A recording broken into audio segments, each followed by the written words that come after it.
Ikigai, एक जादुई शब्द। शाम का समय था, बारिश हो रही थी। इस किताब के दोनों लेखक हम दोनों पहली बार मिलकर चर्चा कर रहे थे टोक्यो में। तभी पहली बार इस किताब के बीच बोए गए।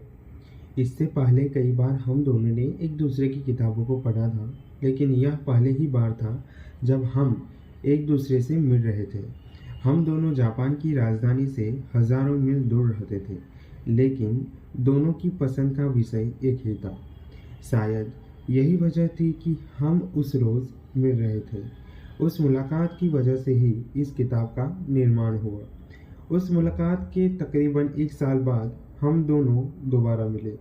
बगीचे में टहलते हुए हमने पाश्चात्य मनोविज्ञान और ख़ास करके उस लोगोथेरेपी के बारे में बातचीत की जो लोगों को अपने जीवन का मकसद ढूंढने में मदद करती है।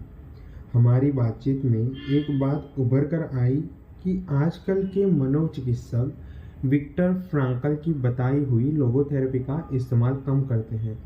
इसकी बजाय वे कॉलेजों में सिखाई जाने वाली बातों को प्रमाण मानते हैं।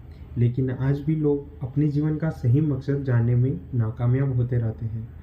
हम हमेशा ही अपने आप से यह सवाल पूछते रहते हैं कि मेरे जीवन का उद्देश्य क्या है?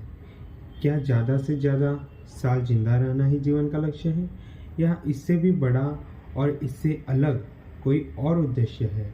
कुछ लोगों को यह पता होता है कि उन्हें क्या चाहिए और वे उस लक्ष्य को प्राप्त करने के लिए ही जीते हैं, जबकि कुछ लोग हमेशा दुविधा में जीते रहते हैं। ऐसा क्यों होता है? तब हमारी चर्चा में एक शब्द बार बार आया और वह जादुई शब्द था इकिगाई। यह एक जापानी संकल्पना है। इसका ऊपरी अर्थ है हमेशा व्यस्त रहने से मिलने वाला आनंद। लोगोथेरेपी की तरह इसका मकसद भी अपने जीवन का उद्देश्य ढूंढना है, लेकिन इसमें काफ़ी गहरा अर्थ छुपा हुआ है। इकिगाई शब्द जापान के लोगों की लंबी आयु का रहस्य बताता है।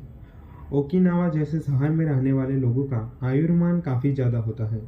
यहाँ पर प्रति 1 लाख लोगों में से 24.55 लोग 100 साल से ज़्यादा उम्र के पाए जाते हैं। वैश्विक स्तर की तुलना में यह अनुपात काफ़ी ज़्यादा है। जापान में रहने वाले लोग बाकी देशों के लोगों की तुलना में ज़्यादा साल जीते हैं। इसमें कोई शक नहीं कि अच्छा भोजन, ग्रीन टी तथा अच्छा मौसम, हवाई शहर के मौसम की तरह यहाँ का माहौल भी काफ़ी अच्छा और सुखद होता है, इसमें बड़ी भूमिका निभाते हैं। लेकिन यहाँ के लोगों के ज़्यादा साल जीने की पीछे की असली वजह होती है इकिगाई। यह शब्द उनके जीवन को सही दिशा देता है। इस विषय का अध्ययन करते वक्त एक बात विशेष रूप से हमारे सामने आई कि इस विषय पर प्रकाश डालने वाली कोई भी किताब या व्यक्तित्व मार्गदर्शिका उपलब्ध नहीं है। हमारे मन में और एक सवाल आया कि ओकिनावा में रहने वाले लोगों को जीवन के अंत तक सक्रिय रहने की प्रेरणा कहाँ से मिलती होगी? उनके आनंदित और लंबी उम्र वाले जीवन के पीछे क्या राज होगा?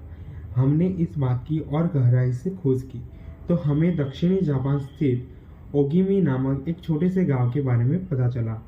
इस गांव की दीर्घायु लोगों के गांव के रूप में जाना जाता है। 3000 लोगों के इस छोटे से गांव में विश्व के सबसे ज़्यादा दीर्घायु लोग रहते हैं। हमने यह खोजने की ठान ली कि इन लोगों की इतनी बड़ी संख्या में शतायु होने के पीछे असली वजह क्या है। हमने हर पहलू की पड़ताल शुरू कर दी। कहीं ओकिनावा में पाए जाने वाला सिकुआशा फल नींबू की तरह दिखने वाला और एंटीऑक्सीडेंट की बहुत ज़्यादा मात्रा वाला तो इनकी लंबी उम्र का राज नहीं है। मोरिचा चाय बनाने के लिए जो शुद्ध पानी इस्तेमाल होता है, कहीं वह इसके पीछे की वजह तो नहीं है। खोज शुरू होने के 1 साल के अंदर ही हमारी पूरी टीम कैमरे के साथ ओकिनावा पहुंच गई। वहाँ के लोग काफ़ी प्राचीन भाषा बोलते हैं और लंबे बालों वाले बुना गया के उसूलों के अनुसार जीते हैं। हमारे पहुंचते ही वहाँ के लोगों ने स्नेहशीलता से साथ हमारा स्वागत किया। कुछ ही समय में हम उनके साथ अच्छे से घुल मिल गए। हमें महसूस हुआ कि वे अनोखी ऊर्जा के साथ जीते हैं। जब हमने वहाँ के सबसे बुजुर्ग लोगों से भेंट वार्ता की तो हमें पता चला कि कुदरती माहौल के अलावा वहाँ पर कुछ और भी है जिसकी वजह से वहाँ के लोग लंबी आयु जीते हैं। वहाँ के लोगों में एक अजीब सी ऊर्जा और जोश है जिसकी वजह से वे लंबा और आनंददायक जीवन जीते हैं। फिर एक बार इकिगाई शब्द हमारे सामने आया। हमने वहाँ के लोगों से पता किया, कोशिश की कि इकिगाई मतलब क्या है, इसका असली अर्थ क्या है और इससे क्या फ़ायदा होता है। हमें और एक बात सुनकर झटका लगा कि दूसरे विश्व युद्ध के वक्त इसी गांव पर हमला हुआ था और 200 लोग मारे गए थे। लेकिन हैरानी की बात यह थी कि इन लोगों के मन में किसी के प्रति कोई नकारात्मक भावना नहीं थी। उल्टा वे सकारात्मक सोच और इचारिबो चोड़े के आधार पर जीवन जी रहे थे। इचारिबो चोड़े का अर्थ है सभी के साथ भाई की तरह बर्ताव करें। जिन लोगों से आप कभी न मिले हो उनके बारे में भी यह मानकर ही जिए कि वे आपके भाई हैं। ओगिमी लोगों के आनंददायक जीवन के पीछे का पहला राज जो हमें मिला वह था उनका सामाजिक जीवन। वे लोग काफ़ी पहले से ही संघ भावना के साथ और अपनेपन से जीते जाते हैं। वे लोग हमेशा एक दूसरे के साथ प्यार से पेश आते हैं और एक दूसरे की मदद करते हैं। दोस्ताना अंदाज में जीना, हल्का भोजन करना तथा सही मात्रा में आराम और व्यायाम उनके स्वास्थ्य के कारण है। लेकिन उनके पूर्णतः संतुष्ट, आनंददायक और शतायु जीवन के पीछे का असली कारण है इकिगाई। वे हर दिन को इकिगाई के हिसाब से जीते हैं।